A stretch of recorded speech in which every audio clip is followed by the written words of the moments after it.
So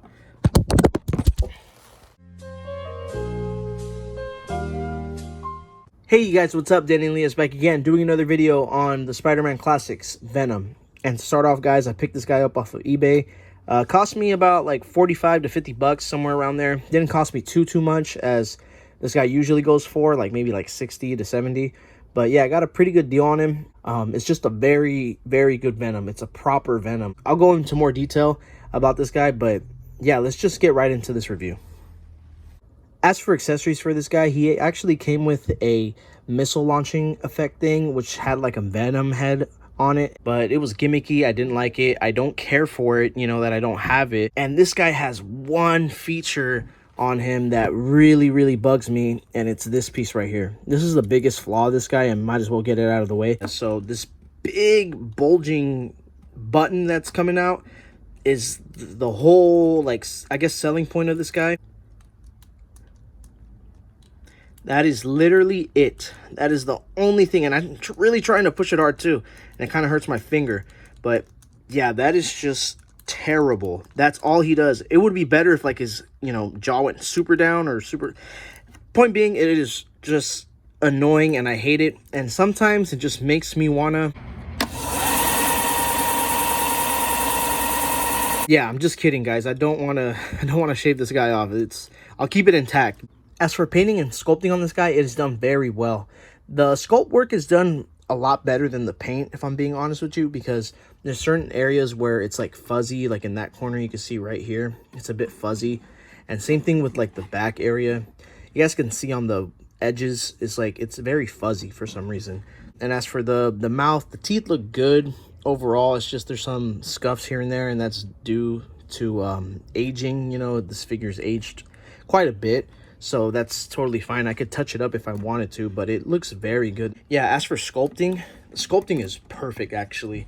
The head is a perfect representation of Venom back when, you know, McFarlane drew him. It really reminds me of like the 90s Venom style. It looks very good. It's gruesome. It's right at your face. It's just awesome. I really like the exaggerated tongue. A lot of people don't like it, but I really do like the exaggerated tongue.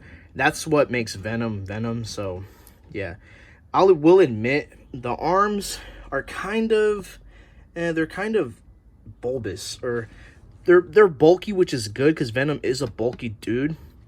But my problem is he's kind of stubby. His arms are stubby, and Anthony Custom said it best that his arms look like T-Rex arms, and I completely agree with that now. As for years, I never really paid attention to that when I would see reviews, but I really do see it now, and it's kind of an eyesore. I really do like the feet on him. They look really good. I like how they're pointy. That makes it look really cool. But yeah, you can see the veins. You can see all of that detail on this guy. It just looks like he's covered in symbiote, you know? And they have like this like tiger stripe type of pattern to it. It's kind of weird, and it's kind of hard to see. You guys can see it. It's like striped. It's kind of weird, but it's like symbiote, you know? It's like it's a suit. It's stretching, you know? Not really a suit, but the symbiote, you know, goop that's all over him. You see the veins, all that stuff. And I honestly don't think this guy needed like a purple or blue like shading to it. I don't prefer that. I actually really do prefer just like all black. As for articulation on this Venom, it is done okay. I'm gonna be honest with you, it's not the best, and I absolutely hate the head. It is so bad because of this gimmick. You can't move the head side to side, and that really sucks. It sucks that you can't move the head. It really bothers me. Nothing at all, and it's due to that stupid gimmick. I hate it. Sorry for cursing, but yeah, that's pretty much the reason why you can't move the head.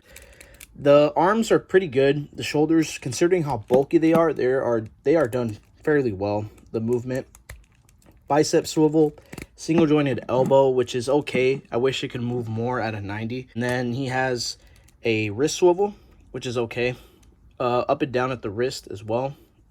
And then he has the individual finger articulation. You can make him thwip, but he doesn't do that all the time in the comics. He mostly just does a fist, and this is the biggest problem about this guy. Well, not biggest, but it's one of the problems that I have, is that there's no paint right here on the top of his palm, because usually he has that white patch and that black dot to signify that, you know, that's where the symbiote comes out of, or the webbing, so he could swing, you know. That's really annoying because it's a missing piece to the whole design of this guy. So like I said, he has the diaphragm joint.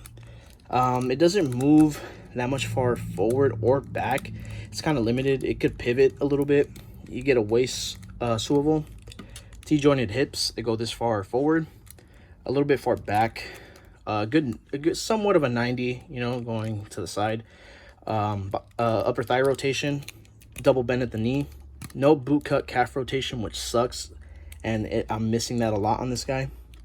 The ankles go up, go down, and it's, you know, it's fairly good. Really nice ankle pivot. This guy has excellent ankle pivot, which the McFarlane doesn't have, which sucks. The toe bend, which I absolutely love, because, you know, when you have them on the edge of a wall or something, or, you know, at the ground, you know, you could do that, which I find it so funny. So here's a little quick side-by-side comparison with my Marvel Legends custom Spider-Man and the Marvel Legends Black Suit Spider-Man, and they look very good next to him.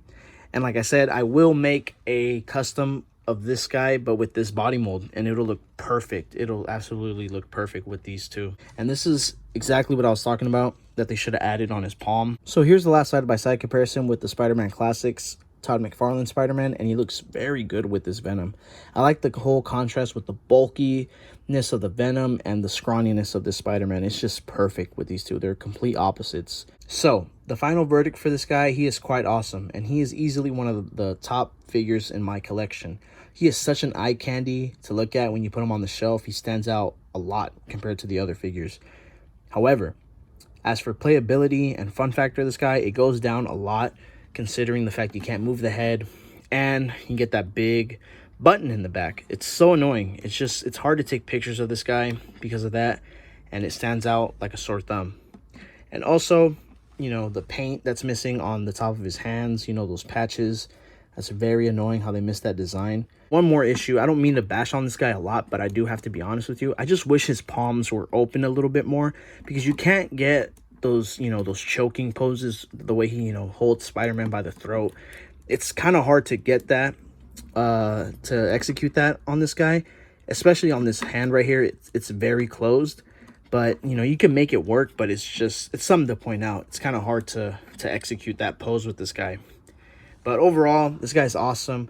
I prefer this one over the Marvel Select because of the size difference, and I just overall like this guy a lot more. He's awesome as hell. So yeah, thank you guys so much for watching, and this is Danny Elias signing off.